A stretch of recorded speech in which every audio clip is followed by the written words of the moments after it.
మళ్ళీ బిగినింగ్ డేస్కి వస్తే మీరు మణిరత్నం గారితో గాయం అండ్ రెండు సినిమాలు వర్క్ చేశారు, తిరుడా దొంగ. అది చేసిన తర్వాత మళ్ళీ మీరు ట్రావెల్ అవ్వలేదు అంటే అంటే ఏంటి ఎనీ అదర్ రీజన్? వాటిలో కూడా ఏం వర్క్ చేసి మేము ఇద్దరం కలిసి ఒక స్టోరీ డిస్కషన్కి వెళ్ళాం. నేను చెప్పిన ఐడియా ఏది ఆయనకు నచ్చలేదు, ఆయన చెప్పిన ఐడియా ఏది నాకు నచ్చలేదు. కేవలం ఫ్రెండ్లీగా ఇద్దరు పేర్లు వేసుకున్నాం అంతేగాని తిరుడా నా కంట్రిబ్యూషన్ లేదు, గాయంలో ఆయన కంట్రిబ్యూషన్ లేదు. ఓకే, అసలు అంటే అంత ఆయనది మీకు అసలు ఇది కదా, అందుకనే జరగలేదు. ఆయన భిన్న స్లో మీన్స్ సెన్సిటివ్, మీరు కొంచెం అది కదా, అందుకే మళ్ళీ అంటే ఇప్పటికీ మీ రిలేషన్ కదా. అప్పుడు కూడా లేదన్న, అప్పుడు కూడా ఫ్రెండ్లీగా మాడుతూ ఉంటాం అంతే. ఇప్పుడు క్రియేటివ్గా ఇప్పుడు నేను ఆయన స్టోరీస్ నాకు నచ్చవు, నా స్టోరీస్ ఆయనకి నచ్చవు, ఇంకేం కంట్రిబ్యూషన్ అప్పుడు, ఇంకేం ట్రావెల్. నాకు అక్కడక్కడ మణిరత్నం గారి సినిమాలు కొన్ని సీన్లు నచ్చాయి, ఆయనకి నా షార్ట్లు కూడా నచ్చవు. సీన్లు పక్కన పెట్టండి, సినిమాలు నచ్చవు, సీన్లు నచ్చవు, షార్ట్లు కూడా నచ్చవు. ఆయనకి శివ కూడా నచ్చలేదు సినిమా.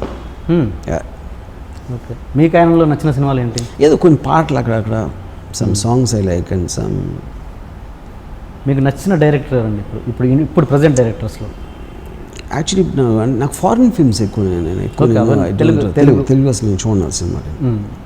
రాజమౌళి గారి గురించి బాగా చెప్తారు కదా మీరు? ఓకే, రాజమౌళి సినిమా కన్నా నేను అప్పుడు చెప్పాను, నేను రామయుజంలో నేను చెప్పినప్పుడు కూడా బాహుబలి చూడమని చెప్పాను నేను. Okay, I like his vision, I like the way that is taking forward cinema. నాకు సినిమాలో ఇష్యూస్ ఉండొచ్చు, okay, as a film maker, as a visionary, as a person అంటే ఒక లిమిట్స్ని పుష్ చేస్తున్న మనిషిగా నాకు చాలా రెస్పెక్ట్ రాజమౌళి అంటే. అంటే ఒక సినిమా అంటే తెలుగు సినిమా అంటే మీరు సినిమాలు చూడను అంటున్నారు, తెలుగు సినిమాలు చూడను అంటున్నారు, హిందీ కూడా చూడను. అంటే మీకు మార్కెట్లో ఏం జరుగుతుందో ఎలాంటివి దాన్ని బట్టి మనకి ఏమి రాదు. నేను శివాపు కూడా చూడలేదు, దానికి సినిమా ఏమి సంబంధం లేదు. సపోజ్ ఒక ఆర్టిస్ట్ నేను ఎక్స్ప్రెస్ చేస్తున్నాను. ఇప్పుడు శివ ఉంది, అంతకుముందు ఏ సినిమాలాగా ఎందుకు లేదు, ఎందుకంటే నేను వేరే ఆలోచిస్తాను కాబట్టి. అప్పుడు నేను వేరే సినిమాలు చూసి ఏమి నేర్చుకుంటాను? నాకు అర్థమైన సబ్జెక్టు, నాకు ఎక్సైట్మెంట్ క్రియేట్ చేసింది ఒక క్యారెక్టరు, ఒక డైలాగు, ఇలాంటివి పెట్టి నేను తీస్తాను. ఇప్పుడు మొన్న సినిమా పెద్ద సూపర్ హిట్ అయిపోయింది అనుకోండి, ఆడియన్స్కి ఇలా నచ్చుతుంది సినిమా అని దాన్ని కాపీ అందరూ కొడతారు, అది అవ్వవు కదా. అలాగే నేను అంటే సపోజ్ మార్కెట్లో ఏం జరుగుతుంది అనడానికి ఒక ఆర్టిస్ట్ ఉన్నారు, సపోజ్ బ్రహ్మానందం అనే ఆర్టిస్ట్ మీకు తెలియదు అనుకుందాం, మార్కెట్లో ఏం జరుగుతుంది బ్రహ్మానందం తెలియదు, మీ సినిమాలో ఆఫీస్కి వచ్చి బ్రహ్మానందం అనే క్యారెక్టర్ని పెట్టుకున్నారు, ఆయన ఒక కామెడీ ఇమేజ్ ఉందన్న విషయం కూడా మీకు తెలియదు.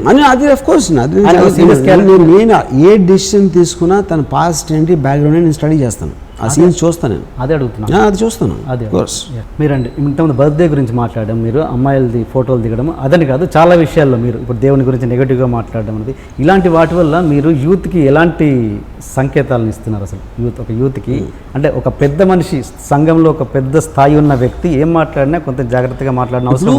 యూత్ అనేది అండి, యూత్ పిల్లలు అనేది అంత మన మైండ్లో ఉంటుంది. నేను చిన్నప్పుడు మా ఫాదర్ జేబులో డబ్బులు దొంగిలించాను.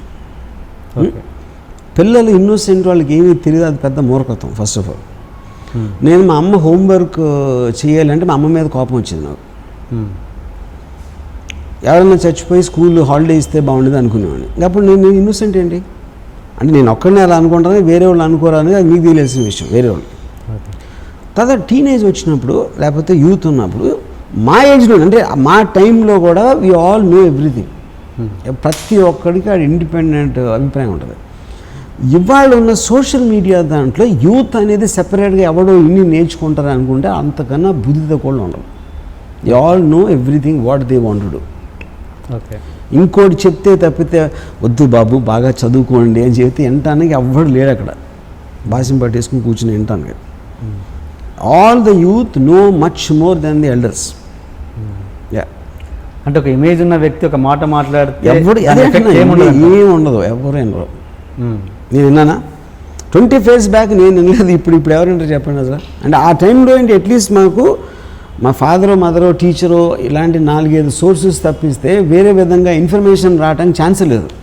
అలాంటప్పుడే మేము వినకుండా మేము వస్తే ఇప్పుడేమో మీకు 1000 సోర్సెస్ ఉన్నాయి ఇన్ఫర్మేషన్ రావడానికి, ఇంటర్నెట్ నుంచి కానీ మీ సెల్ ఫోన్ నుంచి కానీ రకరకాల దాంట్లో నుంచి.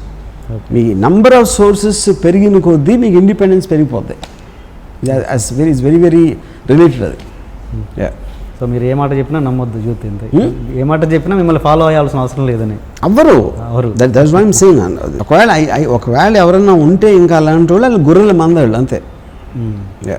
నిర్మాత రాము గారి దగ్గరికి ఒక ఫ్లాప్ డైరెక్టర్, ఒక హిట్ డైరెక్టర్ ఇద్దరు వచ్చేసి 2 కథలు చెప్పాక ఫ్లాప్ డైరెక్టర్ నిర్మాత రాము గారి దగ్గరికి, మీ దగ్గరికి ఒక నిర్మాతగా, నాట్ డైరెక్టర్, ఒక నిర్మాత రాము గారి దగ్గరికి ఒక ఫ్లాప్ డైరెక్టర్, ఒక hit director, super hit director వచ్చారు. ఫ్లాప్ డైరెక్టర్ చెప్పిన కథ చాలా సూపర్గా ఉంది, హిట్ డైరెక్టర్ వచ్చిన డైరెక్టర్కి అతను అతి మామూలు చెత్తగా ఉంది. మీరు దేనికి ప్రిఫరెన్స్ ఇచ్చి సినిమా తీస్తారు? ఇక్కడ 2 పాయింట్స్. కమర్షియల్గా ఆలోచిస్తే సూపర్ హిట్ డైరెక్టర్ కాబట్టి అతని పేరు మీద బిజినెస్ అవుతుంది, అలా నేను ఎప్పుడు ఆలోచన.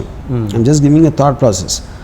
ఇంకోటి ఏంటి, స్టోరీ మీకు తెలుస్తుందా లేకపోతే సూపర్ హిట్ తీసాడు కాబట్టి అతనికి తెలిసి ఉంటుంది అనే ఒక దాంతో ఒక ఆస్పెక్ట్ ఉంటుంది.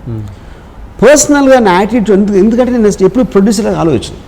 నా పేరు ప్రొడ్యూసర్గా వచ్చి ఉండొచ్చు కానీ నా మెంటాలిటీ ఎప్పుడు ప్రొడ్యూసర్గా ఆలోచించింది. అప్పుడు డెఫినెట్లీ నాకు ఎక్సైట్మెంట్ వచ్చిన స్టోరీ నేను చేస్తాను. ఓకే, కానీ ఆ వర్డ్ ప్రొడ్యూసర్ని అటాచ్ చేయడం అనేది ఆ ప్రొడ్యూసర్ వర్డ్కి తప్పు. ఐ మీన్ దాన్ని ఒక అవమానపరిచినట్టు నా దాంట్లో. ఇప్పటివరకు ఎన్ని ఫ్లాపులు తీసినా కూడా చాలామంది యూత్లో ఏమంటారంటే మేము ఇప్పటికీ రామ్ గోపాల్ వర్మని చూసి ఇండస్ట్రీకి వచ్చామని చెప్తున్నారు చాలామంది. అంటే ఏంటంటే అదే మరి ఇప్పుడు చాలామంది సక్సెస్ఫుల్ డైరెక్టర్స్ ఉన్నారు, పేర్లు వద్దు కానీ పెద్ద పెద్ద సూపర్ హిట్స్ తీశారు, పెద్ద బడ్జెట్లు తీశారు. వాళ్ళు ఏమంటారంటే వాళ్ళు అసలు ఇంత సక్సెస్లు ఇచ్చినా కూడా ఆయన ఒక గాడ్గా ఉంటున్నారు ఇండస్ట్రీలో. ఏంటి మ్యాజిక్ అసలు? మీరు ఎట్లా దీన్ని అనలైజ్? ఐ థింక్ నా ఒపీనియన్లో ఇప్పుడు ఒక సినిమా హిట్ అవ్వటానికి ఒక కంటెంట్, ఒక స్టార్డమ్, ఒక డైలాగ్, ఇలాంటి ఏదో రకరకాల ఫ్యాక్టర్స్ ఉంటాయి. ఎంటర్టైన్మెంట్ ఆస్పెక్ట్ అవ్వచ్చు, సాంగ్స్ అవ్వచ్చు, ఇది అవ్వచ్చు. కానీ ఒక సీన్ ఇట్లా తీయచ్చు, ఒక ఫ్రేమింగ్ కానీ, ఒక కంపోజిషన్ కానీ, ఒక బ్యాక్గ్రౌండ్ మ్యూజిక్ కానీ, అంటే చాలాసార్లు నాకు ఎయిర్పోర్ట్లో మామూలు ఆడియన్స్ అంటే మామూలు పబ్లిక్ సినిమాకి సంబంధించిన వాళ్ళు మీ ఫ్రేమ్స్ భలే ఉంటాయండి. అసలు టీవీలో చూడగానే మాకు మీ సినిమాని తెలిసిపోతుంది, ఒక షార్ట్ చూడగానే ఆ సినిమా మేము చూడకపోయినా మీ సినిమాని తెలిసిపోతుంది అని చెప్తూ ఉంటున్నారు. సో ఆ ఇండివిజువాలిటీ వచ్చేసరికి ఎప్పుడైనా కూడా మీరు ఒక దాన్ని ఇన్స్పైర్ అయినప్పుడు ఒక ఇండివిజువాలిటీ కనిపించింది దాంట్లో. ఓకే, ఆ ఇండివిజువాలిటీ లేనప్పుడు ఎంత పెద్ద హిట్ అయినా కూడా మర్చిపోతారు మీరు. ఇప్పుడు చాలాసార్లు చాలా సూపర్ హిట్స్ అవుతాయి. ఫర్ ఎగ్జాంపుల్ 2012 అనే సినిమా సూపర్ డూపర్ హిట్ అయింది. తెలుగు డబ్బింగ్లోనే అసలు ఇట్ కలెక్టెడ్ లైక్ మ్యాజిక్. మొన్న జంగిల్ బుక్. నాకు తెలిసి ఎవరికి డైరెక్టర్ పేరు తెలిసి ఉండదు, అడిగి కూడా ఉండరు. ఎందుకంటే అది మీకు ఎంటర్టైనింగ్ ఆస్పెక్ట్లో ఎక్స్ట్రాడినరీ అనిపించింది. కానీ సబ్ కాన్షియస్గా ఇప్పుడు అలాగే నేను విజయవాడలో ఇంజనీరింగ్ కాలేజ్ చదువుతున్నప్పుడు ఫస్ట్ టైం జాస్ రిలీజ్ అయింది. ప్రతి ఒక్కడు కాలేజ్ స్టీవెన్ స్పీల్బర్గ్ గురించి మాట్లాడుతున్నాడు. ఆ ఒక్క సినిమాలోనే అసలు డైరెక్టర్ అనేవాడు ఎందుకు సెట్ చేశారంటే అది ఇంపాసిబుల్ థింగ్. ఎందుకంటే ఆ సినిమాలో తీసిన విధానంలో ఈడు ఎవడో ఉన్నాడు రా, ఏదో ఉంది అని ఒక ఫీలింగ్ వచ్చింది అందరికీ. అంతకుముందు ఎన్నో సినిమాలు చూసాం, ఇంగ్లీష్ సినిమాలు, ఒక్క డైరెక్టర్ పేరు తెలియదు మాకు. కేవలం జాస్లో స్టీవెన్ స్పీల్బర్గ్ ఎందుకు registered? Individual. Similar thing Shiva. Ankusham కూడా పెద్ద హిట్ అవ్వచ్చు, లేకపోతే ఘరానా కూడా పెద్ద హిట్ అవ్వచ్చు. కలెక్షన్స్ వైజ్గా నాకు తెలిసి 10-15% కన్నా ఎక్కువ డిఫరెన్స్ ఉండవు ఈ సినిమాలన్నిటికీ. అంకుశం ఇంపాక్ట్ వచ్చినప్పుడు, ఆ వెరైటీ కనిపించినప్పుడు సడన్గా మీకు ఒక పేరు రిజిస్టర్ అవుతుంది. That's only answer I can give. ఎందుకంటే నా వ్యక్తిత్వం అనేది ఒక డిఫరెంట్ స్టైల్లో కనిపిస్తుంది. అది బ్యాడ్ అవ్వచ్చు, గుడ్ అవ్వచ్చు, కానీ సెపరేషన్ ఉంటుంది. రామ్ గోపాల్ బ్యాక్గ్రౌండ్ స్కై ఈ టైప్లో, కెమెరా వరకు ఈ టైప్లో ఉంటుంది, సౌండ్ ఎఫెక్ట్ ఆ టైప్లో ఉంటుంది అనేది మీకు ఒక ఆల్మోస్ట్ ఆ స్టైల్ అనేది ఒక వ్యక్తిలో అయిపోతాడు. నాకు చాలా పెద్ద డైరెక్టర్ ఒక 2 years బ్యాక్ నాకు చెప్పాడు. తను వరుసగా మూడు సూపర్ హిట్లు తీసాడు తను తెలుగులో. ఓకే, అండ్ సార్ నాకు ఒకటి అర్థం అవుతుందండి, మీరు ఎన్ని ఫ్లాపులు తీసారు, నేను 3 సూపర్ హిట్లు తీసాను వరుసగా. కానీ ఇప్పుడు కూడా వచ్చిన ప్రతి అసిస్టెంట్ రామ్ గోపాల్ వర్మ అవుతాను వస్తాడు, కానీ నా పేరు చెప్పి ఎవడు రాడు. తనే చెప్పాడు కదా. అదే అంటున్నాను. అది దానికి రీజన్ ఇది. మీ ఇండివిజువాలిటీ ఉన్నప్పుడే you will stand out. For example music తీసుకోండి, ఎంతోమంది సూపర్ హిట్ మ్యూజిక్ వేస్తారు. ఇళయరాజా ఎందుకు ఉంటుంది, ఏఆర్ రెహమాన్కి ఎందుకు ఉంటుంది? ఆ టైం అంత పెద్ద పెద్ద సూపర్ హిట్ మ్యూజిక్ ట్రాక్స్ తమన్కి ఉండొచ్చు, మణి శర్మకి ఉండొచ్చు, లేకపోతే దేవిశ్రీ ప్రసాద్కి ఉండొచ్చు. వాళ్ళ పేరు అందరికీ తెలుసు. కానీ ఎప్పటికీ మీరు మర్చిపోకుండా ఉండలేదు అదైతే because of the individual impact. Ilaiyaraaja గారికి ఒక స్టైల్ ఉంది. ఆ స్టైల్ మ్యూజిక్ అనేది మీకు ఒక ఇంప్రెషన్ క్రియేట్ చేసింది కాబట్టి for long term will still remember him as a great music director. ఇప్పుడు ఆయన మ్యూజిక్ నడిచినా అడగకపోయినా it doesn't make a difference for that. అదే ఆ డైరెక్టర్కి మరి ఆన్సర్ అప్పుడు కొత్త మ్యూజిక్ డైరెక్టర్ వచ్చినప్పుడు ఇక్కడ బాంబేలో కూడా నేను ఇప్పటికీ మన 25 years మ్యూజిక్ డైరెక్టర్ నా ఇన్స్పిరేషన్ ఇళయరాజా అని చెప్పాడు. ఆ డైరెక్టర్కి మరి ఆన్సర్ చెప్పారా? ఇదే ఆన్సర్ ఇప్పుడు మీరు ఏదో పెద్ద డైరెక్టర్ అన్నారు కదా, పెద్ద డైరెక్టర్ ఇదే ఆన్సర్ చెప్పారు? నేను చెప్పలే ఆన్సర్ చెప్పలేదు. ఓకే సరే, ఇళయరాజా గురించి వచ్చింది కాబట్టి టాపిక్, మీరు అప్పట్లో పెద్ద ఇళయరాజా గారు, రేమన్ అందరితో చేశారు.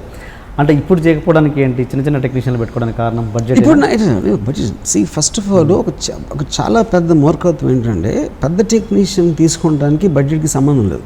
ఎందుకంటే మీరు పెద్ద టెక్నీషియన్ తీసుకున్నప్పుడు ఆటోమేటిక్ కరెస్పాండింగ్గా మీకు ఆ ప్రైస్ వస్తుంది.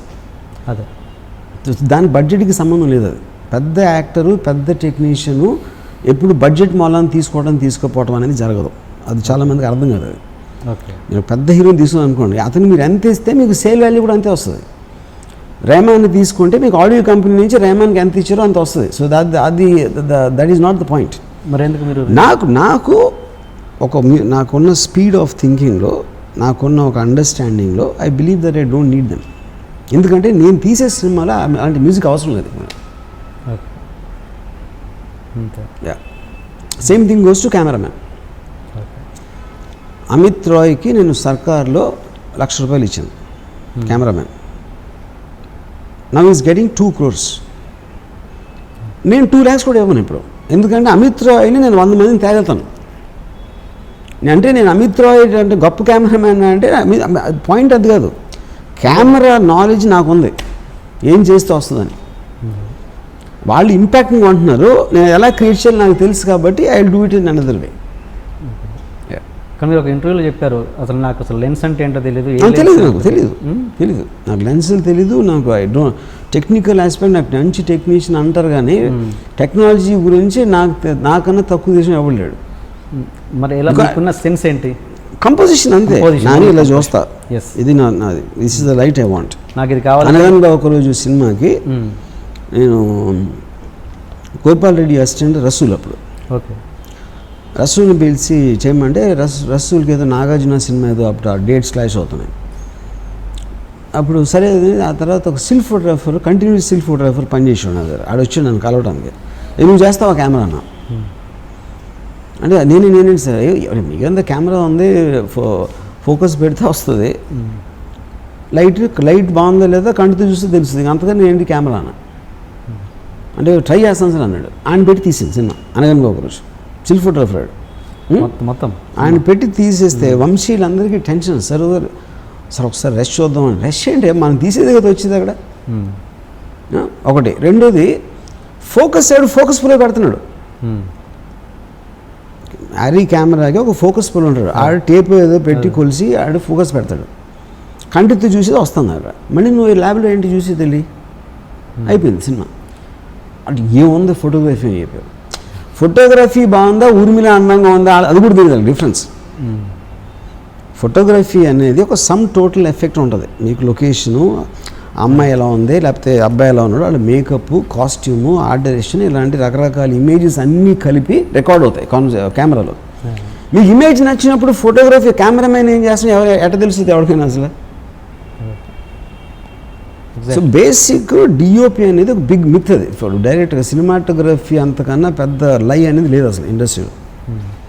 సో లైటింగ్ సెన్స్ అంటే ఏముండదు, మీ కళ్ళే సెన్స్ అని, మీకు చూడటానికి బాగుందా లేదా అనేది సెన్స్, ఇంకేం అంతగానే ఉంది. అంటే మన కెమెరా లేదు కనబడ్డదు అదేంటి అంతే. అప్పుడు అట్లీస్ట్ ఫిలింలో చేసినప్పుడు అది తెలియదుగా, తెలీదు, ఎలా తెలుసు అది చెప్తున్నా. ఇప్పుడు ఫర్ ఎగ్జాంపుల్ ఇదే సినిమా ఉంది, గోపాల్ రెడ్డి అంతకుముందు అన్ని సినిమాలు తీశారు ఆయన. శివ ఫోటోగ్రఫీ ఎందుకు డిఫరెంట్గా ఉందంటే నేను చూసే విధంగా తీశారు, అంతగానే లేదు అక్కడ. నాకు తెలుసు ఆ కెమెరా నేను ఎప్పుడు షూటింగ్ సెట్లోకి రాకుండా గోపాల్ రెడ్డి స్టైల్ అంతా ఎలా మారుస్తాను నేను. ఎందుకంటే నాకు క్లారిటీ ఉంది కాబట్టి. నాకు నాగార్జున ఫేస్ మీద ఒక షాడో కావాలి, ఇలా వచ్చినప్పుడు ఒక లైట్ పడాలి, ఇలాంటివి నేను చెప్తున్నా. ఏది కామన్ సెన్స్తో. అంతేగాని బ్యాక్ లైట్ బెటరా, ఫ్రంట్ లైట్ బెటరా, లేకపోతే ఎక్కడ ఫిల్లర్ ఇవ్వాలి, ఏం గ్రేడ్ ఫిల్టర్ వేయాలని నేను చెప్పలా. నాకంటే ఏం కనిపించిందో అదే వచ్చింది సినిమాలో.